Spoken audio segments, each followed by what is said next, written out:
So இந்த video வந்து இப்போ கரண்ட்டாக ரிலேஷன்ஷிப்பில் இருக்கவங்களுக்கும் சரி, இல்லை புதுசாக ஒரு ரிலேஷன்ஷிப்புக்குள்ளே போகிறவங்களுக்கும் சரி, இல்லை ஆல்ரெடி இருந்து அதில் பயங்கர சண்டை போட்டுக்கிட்டு இப்போ பிரேக்கப் லெவலில் இருக்கவங்களுக்கும் சரி, இந்த வீடியோ ஒரு 0.1% ஆவது யூஸ்ஃபுல்லாக இருக்கும்னு நம்புகிறேன். அப்படி இருந்தால் தான் இந்த வீடியோ போகிறது ஒரு யூஸ்ஃபுல். அப்படி இல்லைனா இது வேஸ்ட்டு தான். தூக்கி குப்பையில் போட்டு போயிடுங்க. இந்த வீடியோ யாராவது பார்க்க உள்ளே வந்திருந்தீங்கன்னா கண்டிப்பாக டைட்டில் பார்த்துருப்பீங்க. காதலை காப்பாற்றுவது எப்படி? இந்த வீடியோ ஆரம்பிக்கிறதுக்கு முன்னாடி ஒரு சின்ன டிஸ்க்ளைமர் டக்குன்னு சொல்லிடுறேன். இந்த வீடியோ பேசிகிட்டு இருக்கேன்னா நிறைய புக்ஸ் படித்து நிறைய ரிசர்ச் பண்ணி இந்த வீடியோவை பண்ணலை. என் வயசுக்கு கிடைச்ச ஒரு கொஞ்சம் எக்ஸ்பீரியன்ஸ் வச்சோ நமக்கு தெரிஞ்சவங்க சொன்ன விஷயத்தை வச்சு மட்டும் தான் இந்த வீடியோ பண்ணுறேன். ஸோ நான் சொல்கிறது 100% கரெக்டாக இருக்கணும்னு எந்த அவசியமும் கிடையாது. நான் சொல்கிறது மட்டும் கிடையாது, யார் சொல்கிறதுமே எல்லா டைம்லேயுமே 100% கரெக்டாக இருக்கணும்னு எந்த அவசியமும் கிடையாது. ஒரு விஷயத்தை கேளுங்க, அந்த விஷயத்தை கேட்டுட்டு உங்களோட தாட் ப்ராசஸ் வச்சு அது கரெக்டாக தப்பா அப்படிங்கிற முடிவை எடுங்க. யாரும் தப்பாக இன்ஃப்ளூயன்ஸ் ஆகாதீங்க. ஸோ இப்போ வீடியோக்குள்ளே போகலாம்.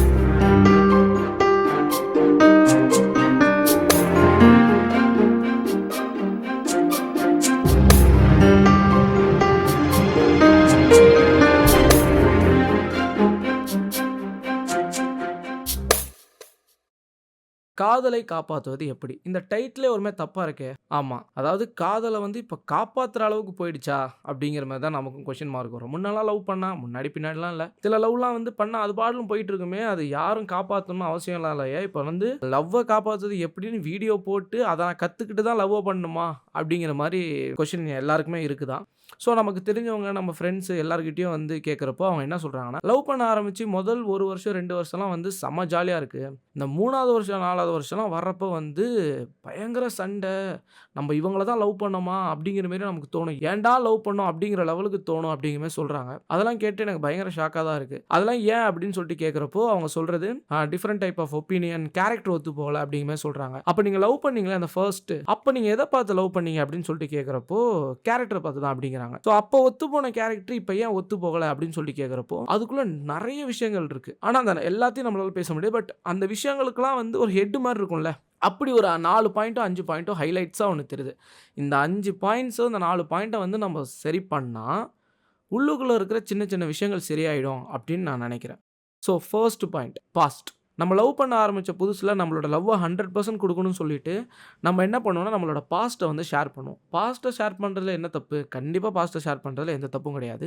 அத எடுத்துக்கிறவங்கள பொறுத்து தான் அது தப்பா இல்லையா அப்படிங்கிற மாரி வரும். நம்ம எல்லாருமே நம்மளோட பாஸ்ட்ட ஷேர் பண்றப்போ, அத வெறும் இன்ஃபர்மேஷனா சொன்னா போதும். டீட்டெயிலா சொல்ல வேணாம் அப்படிங்கிறது என்னோட ஒப்பீனியன். பட் அது கரெக்ட்டா தப்பா அப்படிங்கிறது தெரியல. அது என்ன இன்ஃபர்மேஷன், அது என்ன டீட்டெயில்னா, நான் இதுக்கு முன்னாடி ஒரு பொண்ணையோ, ஒரு பையனோ லவ் பண்ணேன். எங்களுக்கு செட் ஆவல, எங்களுக்கு பிரேக்கப் ஆயிடுச்சு அப்படிங்கிறது இன்ஃபர்மேஷன். டீட்டெயில்ஸ்னா, நான் இதுக்கு முன்னாடி ஒரு பொண்ணையோ, ஒரு பையனை லவ் பண்ணேன். நாங்க இப்படிலாம் லவ் பண்ணோம். இத்தனை வருஷம் லவ் பண்ணோம். அங்க போனோம், இங்க போனோம், இது பண்ணோம், அது பண்ணோங்கிறது டீட்டெயில். இதுல என்ன பிரச்சனை வரப்போகுதுன்னா, அந்த டீட்டெயில கேட்கிற சில பேர் ரொம்ப லைட் ஹார்ட்டடா எடுத்துட்டு போயிடுவாங்க. ஓ! ஓகே அப்படியா அப்படின்னு சொல்லிட்டு. ஆனா சில பேர் அந்த நேரத்துக்கு சரி ஓகேன்னு தலையாட்டிட்டு, மீதம் உள்ள டேஸ அவங்க இத யோசிச்சு யோசிச்சு உங்க கூட இருப்பாங்க. உங்களுக்கே சில பேருக்கு வந்து ஆமா அப்படிங்கிற மாரி தோணலாம். சில பேர் அத எப்படிதான் எடுத்துப்பாங்கன்னா, இவன் இப்ப நம்ம பிரசன்ட்ல லவ் பண்றான்ல, நீங்க பிரசன்ட்ல எப்படி லவ் பண்றீங்கங்கிறது உங்களுக்கு தான் தெரியும். இப்ப பிரசன்ட்ல லவ் பண்ற இவங்க இதே மாரி தான் இதுக்கு முன்னாடி இருந்தவங்கள்ட்டயும் இருந்திருப்பாங்களோ அப்படிங்கிற ஒரு திங்கிங் வரும். செகண்ட், இத்தன வருஷம் லவ் பண்ணி, இவ்ளோ சின்சியரா லவ் பண்ணி பிரேக்கப் ஆயி அதுக்கு டைம் எடுத்து திருப்பி நம்ம கிட்ட வந்தவங்க, ஏன் நாளைக்கு நம்மள விட்டு இன்னொருத்தவங்கள்ட்ட போமாட்டாங்க?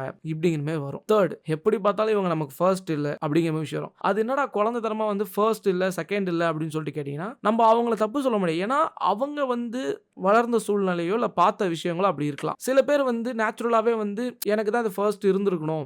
எப்படி இருந்தாலும் ஃபர்ஸ்ட் கிடையாதுல்ல இப்படின்னு சொல்லுவாங்க. இது நிறைய பேருக்கு தெரியும்னு நினைக்கிறேன். ஸோ இந்த மாதிரி இதை தவிர்த்து ஏகப்பட்ட விஷயங்கள் இருக்கு. ஸோ இந்த மாதிரி 3 டைப் ஆஃப் இருக்கு. ஸோ இதுவே உங்களோட விஷயத்துக்கு வந்து ஒரு மைனஸா வந்து அமையலாம். அதுக்காக நான் வந்து பாஸ்ட்டை ஷேர் பண்ணாதீங்க, அதெல்லாம் மூடி மறைங்க அப்படின்னு சொல்லல. அப்படி சொன்னா அது தப்பு எனக்கு தெரியும். பட் நம்ம ஷேர் பண்றோம் இல்ல அவங்க ஷேர் பண்றாங்கன்னா அந்த 2 பர்சன்ஸும் 2 சைடுல எடுத்துக்கிறத பொறுத்து தான் அந்த முதல் விஷயம் இருக்கு. ஸோ பாஸ்ட்டை பொறுத்த வரைக்கும் இன்ஃபர்மேஷனா நீங்க சொன்னீங்கன்னா அதுவே சூப்பர் தான். உங்க லவ் கொடுக்கணும்னு நினைக்கிறீங்க 100%. ஸோ இதுக்கு முன்னாடி நான் எப்படி இருந்தேங்கிற விஷயத்தை இன்ஃபர்மேஷனா சொல்லுங்க. டீட்டெயிலா சொல்லி அவங்கள ஹர்ட் பண்றாதீங்க. ஏன்னா சில பேர் ஹர்ட் ஆயிடுவாங்க. இதுதான் முதல் பாயிண்ட்.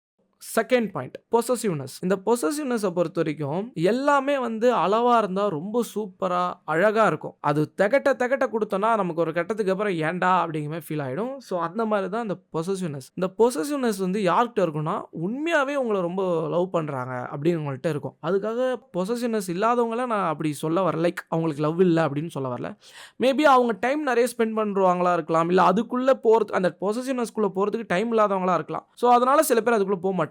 இந்த பொசசிவ்னஸ் அதிகமாக காட்டுருவாங்க, உங்களை அதிகமாக லவ் பண்ணுறவங்களா தான் இருப்பாங்க. ஆனால் அதில் என்ன ஒரு பிரச்சனை அப்படின்னா, லவ் பண்ணுறதுக்கு முன்னாடி வரைக்குமே அந்த பொசசிவ்னஸ் வந்து நிறைய பேர் லவ்வை சொல்கிறதுக்கு யூஸ் பண்ணிப்பாங்க. ஃபார் எக்ஸாம்பிள் 2 பேரும் இன்ட்ரெஸ்டடாக இருப்பாங்க, அவங்க 2 பேருக்கும் 2 பேரும் பிடிச்சிருக்கும், ஆனால் இன்னும் அவங்க லவ்வை சொல்லிருக்க மாட்டாங்க. அந்த டைமில் வந்து அந்த பையனோ இல்லை அந்த பொண்ணோ வந்து ஃப்ரெண்ட்லியாக யார்கிட்ட ஒருத்தவங்கள்ட்ட போய் பேசிட்டு இருக்காங்க அப்படிங்கிற பட்சத்தில் இவங்களுக்கு வந்து அவங்க மேலே வந்து ஒரு கோபம் வரும்.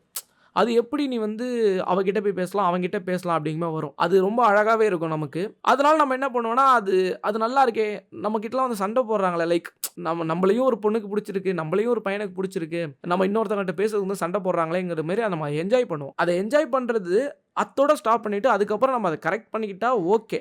ஆனால் நிறைய பேர் நம்ம என்ன மிஸ்டேக் பண்ணிடுறோம்னா, அதை அட்வான்டேஜாக எடுத்துக்கிறோம். அதாவது இது நல்லா இருக்கே, இந்த மாதிரி வந்து நமக்காக ஒருத்தவங்க சண்டை போட்டு நம்மளை கேள்வி கேட்குறது நல்லா இருக்கே, அப்போ இதையே நம்ம ரெகுலராக பண்ணுவோம் அப்படிங்கிற மாதிரி பண்ண ஆரம்பிப்போம். ஃபார் எக்ஸாம்பிள் இவங்க வெறுப்பாகணுங்கிறதுக்காகவே யார்கிட்ட போய் பேசுவோம், சும்மா நின்று பேசுவோம். ஸோ இதை டிஸ்அட்வான்டேஜாக எடுத்துக்கிட்டிங்கன்னா இந்த மாதிரி பண்ணாதீங்க. அடுத்து இது வந்து ஒரு டைப்பு. இன்னொரு டைப் வந்து அதிகமாக பொசசிவ்னஸ் படுறது. அதாவது ஒரு மீனிங்ஃபுல்லாக பண்ணிங்க வச்சுக்கோங்களேன், அது உண்மையாகவே அழகாக இருக்கும், என்றைக்குமே திகட்டாது. அதில் ஒரு மீனிங் இருக்குது. ஃபார் எக்ஸாம்பிள் இந்த மாதிரி சின்னதாக ஃப்ரெண்ட்ஸுக்கிட்ட பேச தப்பு இல்லை, அதுக்குன்னு ஓவராக அவங்ககிட்டே பேசியிருந்தா என்கிட்ட டைம் ஸ்பெண்ட் வேணாமா இப்படிங்கிற வரைக்கும் அழகாக இருக்குது. பட் நீ அங்கே போவே கூடாது, யார்ட்டையும் பேசவே கூடாது, எனக்கு வந்து பிடிக்கல, எனக்கு பொசசிவ் ஆகுது, இந்த பக்கம் தப்பே இல்லாமல் நீங்கள் பொசசிவ் ஆகுறீங்கன்னா அது ஒரு கட்டத்துக்கு அப்புறம் ஒரு சில பேருக்கு டார்ச்சர் ஃபீலுங்கிற மாதிரி தர ஆரம்பிச்சிடும். பொசசிவ்னஸ் பட்டால் அது டார்ச்சரா அப்படின்னு கேட்டிங்கன்னா, அஃப்கோர்ஸ் அது அப்படி யோசிக்கக்கூடாது தான். பொசசிவ்னஸை வந்து நம்ம லிமிட்டடாக மீனிங்ஃபுல்லாக யூஸ் பண்ணோன்னா அது என்றைக்குமே அழகு தான். அதுக்கு ஒரு வயசே கிடையாது. லவ் பண்ணப்போ தான் பொசசிவ் இருக்கணும், ஒரு 50-60 வயசுலாம் இருக்கக்கூடாது, அப்படிலாம் இல்லை. அது எத்தனை வயசுனா இருக்கலாம். அது அழகாக லிமிட்டடாக ஸ்போர்ட்டிவாக யூஸ் பண்ணிங்கன்னா அதுவும் ரொம்ப அழகாக பீஸ்ஃபுல்லாக சூப்பராக இருக்கும். 3வது பாயிண்ட் அண்டர்ஸ்டாண்டிங். இந்த அண்டர்ஸ்டாண்டிங்கிறது எல்லாருமே சொல்கிறது தானேப்பா, அண்டர்ஸ்டாண்டிங்கோட இருன்னு. அண்டர்ஸ்டாண்டிங்னா எது எனக்கு புரியல அப்படின்னு சொன்னீங்கன்னா ரொம்ப சிம்பிள். ஒரு எமர்ஜென்சி நீங்கள் டக்குன்னு உங்களோட பார்ட்னருக்கு கால் பண்ணுறீங்க, லைக் அவங்களுக்கு ஏதோ ஆயிடுச்சுன்னு நினச்சி ஒரு பயத்தில் கால் பண்ணுறீங்க, அவங்களால உங்கள் ஃபோன் அட்டன் பண்ண முடியல, 6 செகண்ட் காலில் இருக்காங்க அப்படிங்கிற பட்சத்தில் ஒரு கட்டத்துக்கு எடுத்துடுறாங்க. எடுத்த உடனே நீங்கள் பயங்கர டென்ஷன் ஆகி கத்துறீங்க, அதெல்லாம் நியாயம்தான். ஏன்னா நீங்கள் பயப்படுறதே அவங்களுக்காக தான். அப்படிங்கிறப்போ அவங்க எடுக்கலை, இல்லை நமக்கு சரியாக ரெஸ்பான்ஸ் பண்ணலை அப்படிங்கிற பட்சத்தில் நீங்கள் அவங்கள்ட்ட கோவப்படுறது கரெக்ட் தான். பதிலுக்கு அவங்க என்ன சொல்கிறாங்கங்கிறத நீங்கள் கேளுங்க. ஏன் எடுக்கலை, எதனால் ரெஸ்பான்ஸ் பண்ணலை, என்ன விஷயம்னு பாருங்கள். அது உண்மையாக இருக்குங்கிற பட்சத்தில், அது நியாயமாக இருக்குங்கிற பட்சத்தில் உடனே அண்டர்ஸ்டாண்ட் பண்ணிக்கோங்க. சரி ஓகே, இவ்வளோ தானே, நான் இப்படி நினச்சி பயந்துட்டேன் அப்படின்னு நினச்சி அண்டர்ஸ்டாண்ட் பண்ணிக்கோங்க. அதை விட்டுட்டு உனக்கு என்ன பிரச்சனைலாம் இருக்கட்டும், நீ என்கிட்ட தான் முதல்ல பேசணும், நீ என்கிட்ட தான் இப்படி இருக்கணும், நான் ஃபோன் பண்ணால் நீ எடுத்தே ஆகணும் அப்படிங்கிறத பண்ணாதீங்க. ஸோ ஒரு விஷயத்த நல்லா புரிஞ்சுக்கோங்க. இந்த அண்டர்ஸ்டாண்டிங்கிறது கண்டிப்பாக லவ்க்குள்ளே ரொம்ப ரொம்ப அவசியம். ஒரு விஷயத்தை டக்குன்னு புரிஞ்சுக்கிட்டு அதை டக்குன்னு ஏற்றுக்கோங்க. அதில் எதுவுமே ஒரு பிரச்சனை வந்துடாது. எப்படி சொல்கிறேன்னா, ஃபார் எக்ஸாம்பிள் அதுதான், இந்த பிரச்சனைலாம் ஒன்று நடக்குது, அவங்க பதிலுக்கு எக்ஸ்பிளைன் பண்ணுறாங்க, அது கரெக்டாக இருக்குங்கிற பட்சத்தில் சரி ஓகே இவ்வளோ தானா ஓகே அப்படிங்கிற மாதிரி ஏற்றுக்கிட்டிங்கன்னா அது சூப்பர். சில பேர் பண்ணுற மிஸ்டேக் என்னென்னா, அவங்க என்னதான் சொல்கிறது உண்மைன்னு தெரிஞ்சாலுமே, இல்லை என்னதான் அதில் நியாயம் இருக்குன்னு தெரிஞ்சாலுமே அதை ஏற்றுக்க மாட்டாங்க. அதுக்கு பதிலாக என்ன சொல்லுவாங்கன்னா, நான் ஃபோன் பண்ணால் நீ எடுத்துருக்கணும், நான் வர சொல்கிற அன்றைக்கி நீ வந்திருக்கணும், நான் சொல்கிற டைமுக்கு நீ வந்திருக்கணும், நீ இப்படி பண்ணிருக்கணும், நீ அதை பண்ணிருக்கணும், இதை பண்ணிருக்கணும்னு சொல்லிட்டு புரிஞ்சிக்காமல் இருக்கிறது. அதாவது நான் சொல்கிறது, அவங்க என்ன பண்ணாலும் நான் வந்து அவங்க சொன்னோடனே ஏற்றுக்கணுமா கேட்டால் கிடையவே கிடையாது. நான் அப்படி சொல்ல வரல. கோவப்படுங்க, அதுக்கான கேள்வி கேளுங்க, பதிலுக்கு அவங்க அதுக்கான சாரியோ இல்லை அதுக்கான ஒரு வருத்தப்படுறாங்க அப்படிங்கிற பட்சத்தில் அதை உடனே அண்டர்ஸ்டாண்ட் பண்ணிக்கோங்க. உடனே சரி ஓகே அவ்வளோதானே, இட்ஸ் ஓகே அப்படிங்கிற சொல்லிட்டு போனீங்கன்னா அதுவும் ரொம்ப சூப்பராக உங்களோட லவ்வை வந்து ஈஸியாக நீங்கள் வந்து மெச்சூர்டாக ஆக்கிறதுக்கான ஒரு விஷயம் இது. ஸோ இதுவும் ஒரு முக்கியமான point. 4th point ego. So இப்போ நான் சொன்னேன் இல்லையா, அந்த 3 விஷயம், இவங்க எல்லாருக்கும் மேலே இவர் தான் வந்து ஒரு மாதிரி கிங்கு மாதிரி. எப்படின்னா வந்து இவரை நீங்கள் சமாளிச்சிட்டிங்கன்னா லவ்வில் என்ன வேணால் சமாளிச்சிடலாம் அப்படிங்கிற மாதிரி ஒரு மேட்ரு. ஈகோ வந்து லவ்வில் இதுக்கு முன்னாடி நான் சொன்னேன் பொசசிவ்னஸாக இருக்கட்டும், இல்லை வந்து அண்டர்ஸ்டாண்டிங்கா இருக்கட்டும். இதெல்லாம் கூட அப்பப்போ வந்துட்டு வந்துட்டு போகலாம். ஒரு மாரி நம்ம சமாளிக்க முடியும். இந்த ஈகோ ஒன்ஸ் உள்ள வந்துடுச்சுன்னா, அத வந்து கண்ட்ரோலே பண்ண முடியாது. அத மொத்தமா லாரிய கவுத்து விட்டுட்டு தான் போயிடும். ஸோ அது எப்படின்னா, இந்த ஈகோ வந்து என்ன பிரச்சனை ஆகும்னா, இப்ப என் ஃப்ரெண்ட் ஒருத்தர் இருக்காரு. ஸோ அவரு லவ் பண்ணிட்டு இருந்தாரு. நான் ரீசென்ட்டா கேட்டேன். "என்னடா இந்த மாரி லவ் பண்ணிட்டு இருக்க? எந்த ரெஸ்பான்ஸுமே இல்ல. பண்றியா இல்லையா?" அப்படின்னு கேட்டதுக்கு, "இல்ல மச்சான் எங்க 2 பேருக்கும் சண்டை. நாங்க ஒரு 3 மாசமா பேசிக்கிறது இல்ல." 3 மாசமா பேசிக்கிறது இல்லையா? அப்படிங்கிற மாரி எனக்கு செம ஷாக்கு. அவன் அத பத்தி ஷாக்கே ஆகல. "ஆமா மச்சான் 3 மாசமா பேசிக்கிறதில்ல. போய் பேசுடா" அப்படின்னு சொன்னதுக்கு, "அதெல்லாம் இல்ல மச்சான். நாங்க அப்படி தான்டா அடிக்கடி ஒரு 3 மாசம் பேசிக்க மாட்டோம். அப்புறம் எங்களுக்குன்னு ஒரு ஸ்பெஷல் டே வரும்." ஃபார் எக்ஸாம்பிள் இவங்க லவ் பண்ண டேவா இருக்கும். இல்ல இவங்க ப்ரப்போஸ் பண்ண டேவா இருக்கட்டும். இல்ல இவங்க என்னைக்காவது ஒண்ணா வெளிய போன டேவா இருக்கும். அந்த டே வரப்போ இவங்க திருப்பி வந்து ஒண்ணு சேர்ந்துப்பாங்களாம். ஸோ இந்த மாரி ஒண்ணு பண்ணாங்க. ஒரு விஷயத்த நல்லா புரிஞ்சுக்கோங்க. ஒரு லவ்வோட டெப்த்த பொறுத்து ஒரு பெர்சன் வந்து மூவ் ஆன் ஆகுறதுக்குன்னு ஒரு டைம் இருக்கு. இன்னும் தெளிவா சொல்றேன். அவங்க லவ் பண்ண விதத்த பொறுத்து, அவங்களுக்கு ஒரு வேள பிரேக்கப் ஆயிடுச்சுன்னா, அதுலேருந்து மூவ் ஆன் ஆகுறதுக்குன்னு ஒரு டைம் எடுத்துப்பாங்க. சில பேர் அவங்க லவ்வோட டெப்த்த பொறுத்து 2 வருஷம் டைம் எடுத்துப்பாங்க. சில பேர் 1 வருஷம் டைம் எடுத்துப்பாங்க. சில பேர் மூவ் ஆன் ஆகியிருப்பாங்க. பட் லைஃப் ஃபுல்லாவே அங்கங்க யோசிச்சுட்டு இருப்பாங்க. சில பேர் 3 மாசம், சில பேர் 2 மாசத்துல கூட மூவ் ஆன் ஆவாங்க. நீங்க எல்லாரும் ஒரு விஷயத்த நல்லா புரிஞ்சுக்கோங்க. நீங்க சண்டை போட்டுட்டு உங்க ஈகோ காரணமா நான் போய் பேச மாட்டேன். என் மேல தப்பு கிடையாது. இல்ல அவ மேல தான் தப்பு, இல்ல அவன் மேல தான் தப்பு. அவங்க தான் வந்து பேசணும்னு நெனச்சுக்கிட்டு நீங்க 3 மாசம், 4 மாசம் பேசாம இருந்தீங்கன்னா, அது கிட்டத்தட்ட ஒரு பெர்சன் வந்து ஒரு ஒரு ரிலேஷன்ஷிப்லேருந்து மூவ் ஆன் ஆகுறதுக்கான டைம். யாருக்கு தெரியும் நீங்க அந்த 3 மாசம் கழிச்சு அவங்கள போய் மீட் பண்றப்போ, அவங்க வேற யார் கூட கமிட்ல இருக்கலாம். இல்ல அவங்க உங்க லவ்லேருந்து மூவ் ஆனே ஆகியிருக்கலாம். அது எப்படி 3 மாசம், 4 மாசம் பேசாம வந்துட்டு, அவ வந்து வேற யார் கூட கமிட்ல இருப்பா. அது கரெக்ட்டா? நீ 3 மாசம், 4 மாசம் பேசாம இருப்ப. அது தப்பு கிடையாது. ஆனா, அவங்க வேற யார் கூட மூவ் ஆன் ஆகி போயிட்டு கமிட் ஆகியிருந்தா அது தப்பா? அப்படிங்கிற மாரி தான் நமக்கு கொஸ்டின் வரும். ஸோ, இந்த ஈகோவ பொறுத்தவரைக்கும் நான் ஒரே ஒரு விஷயம் மட்டும் டக்குன்னு தெளிவா சொல்ல விரும்புறேன். என்னன்னா, நீங்க யார்கிட்ட வின் பண்ணணும்னு நெனைக்கிறீங்க? யார்ட்ட ஜெயிக்கணும்னு நெனைக்கிறீங்க? அதாவது உங்களுக்காக அவங்களோட ஃபேமிலி நான் பையன், பொண்ணு 2 பேரையுமே தான் சொல்றேன். உங்களுக்காக அவங்க ஃபேமிலி எல்லாரையும் விட்டுட்டு வந்து, நீங்க மட்டும் தான் உலகம்னு நெனச்சுட்டு, நாளைக்கு உங்களுக்கு வயசாகுற வரைக்கும் உங்க கூடயே இருந்து, உங்களுக்கு உடம்பு முடியாதப்போ உங்க கூடயே இருந்து உங்கள பாத்துக்கிற அந்த ஒரு உயிர் இல்லையா? அவங்க கிட்ட நீங்க ஏன் வின் பண்ணணும்னு நெனைக்கிறீங்க? அப்படி வின் பண்ணணும் அவசியமே கிடையாது. தோத்து போங்க அவங்க கிட்ட. ஒரு விஷயத்த நல்லா புரிஞ்சுக்கோங்க. ஒரு லவ்வ பொறுத்தவரைக்கும் 2 பேருமே எப்பவுமே லாஜிக்கலா கரெக்ட்டா இருக்க முடியவே முடியாது. சில லவ் ஒருத்தர் லாஜிக்கலா இருப்பாங்க. ஒருத்தவங்க வந்து அன்லாஜிக்கலா இருப்பாங்க. சில லவ்ல வந்து 2 பேருமே அன்லாஜிக்கலா இருப்பாங்க. அப்ப அது எங்க போய் முடியும்னு நம்ம எல்லாருக்குமே தெரியும். சோ, முடிஞ்ச வரைக்கும் 2 சைடுலயும் லாஜிக்கலா இருக்க ட்ரை பண்ணுங்க. அப்படி இல்லன்னா, யாரா ஒருத்தங்க லாஜிக்கலா இருப்பீங்களா? உங்களுக்கு தெரியும். இப்ப நம்ம என்ன சொன்னாலும் அவங்க புரிஞ்சுக்கிற நிலைமையில இல்ல. என்ன சொன்னாலும் அவங்க தான் கரெக்ட்ன்னு அவங்க நினைச்சிட்டு இருக்காங்கங்கிற பட்சத்துல, தெரிஞ்ச நீங்க விட்டு குடுத்துட்டு போங்க. அவங்க கிட்ட நீங்க வந்து இழுத்து புடிச்சு வச்சு என்ன பண்ண போறீங்க? சொல்லுங்க பாப்போம். தேவையில்ல. என்னதான் இருந்தாலும் அவங்க எப்படி பார்த்தாலும் நம்மள தான் வந்து உலகம்னு நினைச்சிட்டு இருக்கவங்க, ஒரு சண்டையில நம்ம விட்டு குடுத்துட்டு போலாமே. சரி என் மேல தான்மா தப்பு இல்ல. என் மேல தான்டா தப்பு. சாரி. அப்படின்னு சொல்லிட்டு போங்க. உங்க மேல தப்பே இல்லன்னா கூட அது இன்னும் ஒரு மாரி உங்களுக்கு நல்லா தானே இருக்கும். என் மேல தப்பு கிடையாது. பட் அவளுக்காக இல்ல அவனுக்காக நான் வந்து விட்டு குடுத்துட்டு போறேன்னு சொல்லிட்டு போங்க.